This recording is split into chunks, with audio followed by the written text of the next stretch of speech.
Welcome to section 3. I really like to share some helpful tips for screen sharing, whether you're screen sharing in a meeting when you're having a strategy session, or maybe you're even teaching, or maybe teaching to a group. So I'm going to be talking about Zoom because that's what I'm most familiar with. I do recommend Zoom because most people are familiar with it and you can record in the meeting, even on a free version. So that's what I like to present. I'm going to share with you some tips. So this is some information that I took out of a training that I did last year for my Zoom confidence workshop. So the first thing I wanted to talk about is a virtual background. Not everybody likes a virtual background, but if you're like me and you live in a small space and maybe it's not always the greatest look behind you, for example, normally I'm sitting here in front of this window and I've got blinds behind me. It's just not a good look. So that's why I decided to make a virtual background. So I have actually created a free YouTube video, how to make a free virtual Zoom background. Now, this one I actually made in Canva, just like this one today. I'm presenting on Canva and I put my name here. You can create that in 5 minutes or less following my tutorial. The short version, if you can Google a free Zoom background, you can download it to your computer or your phone, and then you'll go into Zoom, because you need to actually add the photo into Zoom. So to do that, you don't even need to have your video on. And we can see here this little up arrow next to the video. And we just click that and a menu pops up and it says to choose your virtual background. So you'll click on that and you'll get to the backgrounds and filters area. You may only see none and blur. So you'll need to add your photo that you've either created yourself and saved on your computer, or you've downloaded it from the internet. So you just need to press this plus button, and then that allows you to choose from your computer or your phone, and then you can choose the background. So for example, I've chosen this one, and this is one of the ones here. You can give it a name so that you can easily find it, but I think you can have up to 10, maybe it's more. So don't quote me on that. But that will help in case you need to have something different for your background, like me. And here's some extra tips just to let you know, when you are screen sharing, you'll actually get that pop-up for the Zoom controls. So that's probably the first thing that people notice, is this big Zoom control bar gets in the way. And you can click it and move it around to a different location on the screen. And some computers even minimize it for you, but you'll probably still see that red and green bar. So if you don't like that, you just go to the end of these Zoom controls and you'll see 3 buttons that say more. Click it, and when you scroll down, you'll see one there that says hide floating meeting controls. And even above there, there's hide video panel, if the video panel you don't like and it's getting in your way. Or the quickest way to do that is actually press this little minimize button, and then you can bring your video back.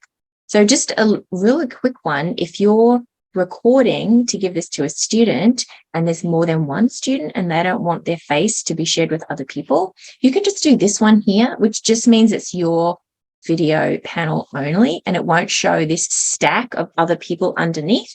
It won't show in the recording. So if sometimes it looks different on your screen than what is actually being recorded. So if you move your video around your screen, that's only visible to you, not in a recording and not to other people.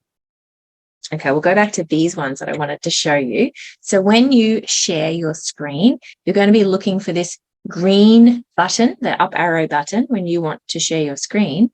But just to let you know, if you want someone else to be able to share, then you'd click on the security tab, and you would need to check this one. You just click on it and it will check it to say that you can allow other participants to share their screen. So when you're wanting to share a video on the screen, you'll need to click that share sound button. So when you are sharing your screen and you click that up green arrow, you'll get this window that gives you the options of what you want to share. For example, when you click that very first blue area, that will share your entire screen, which means that if any messages or alerts pop up on your screen, everyone can see it. I don't recommend that one if you are the host and you are screen sharing. I would suggest that you choose the window that you want to share. For example, I'm sharing this window, which is this presentation. I am not sharing my entire screen. And if you have separate screens, you can choose which window you want to share. Or if you can choose the whiteboard as well, just to let you know. So what are your options when you are recording on the screen? Just to let you know, you may have heard, right? I just did this presentation in Zoom. You are looking at this presentation that I recorded in Zoom.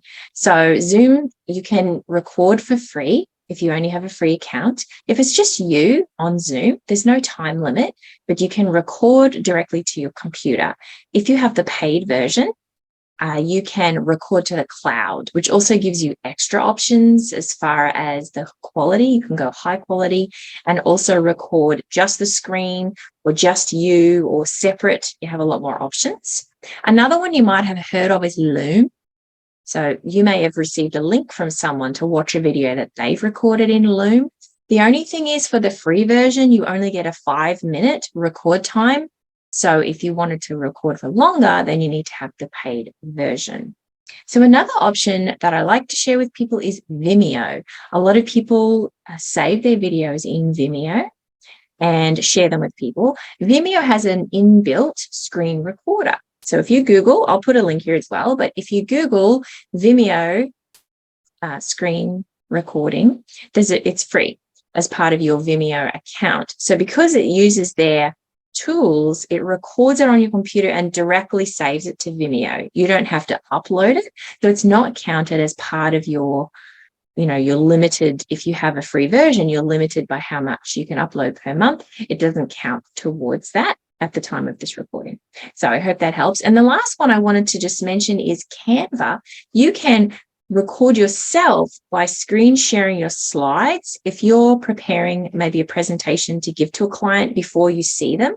So if you want to share slides and record yourself, you can do that also through Canva. But if you were maybe in a strategy session and you wanted to listen back to your recording, and if you're in Zoom, you can just press record, but the client might not feel happy with that.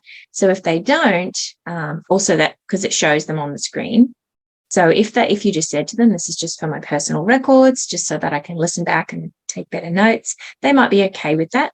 But if they're not, you could always try the Vimeo recording, where it just records everything on your screen. And you could choose that first option, similar to Zoom. You choose what area you're recording and you just record your entire screen. And obviously, I'm not a lawyer. I'm not giving advice here, but check what laws are in your area for privacy. And if it's just for you, for your personal use, and you're not sharing it with anyone else, then Vimeo might be the one that you want to look at. So I hope that helps with those choices.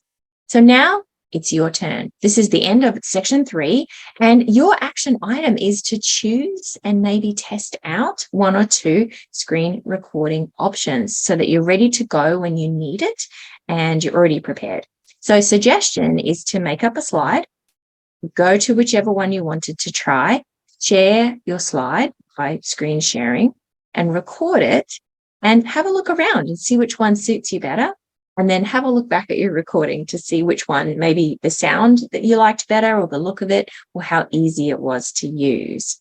So I hope that is really going to give you some tools to help you, whether you're presenting to a group, to a client, or recording something to then give to someone later on.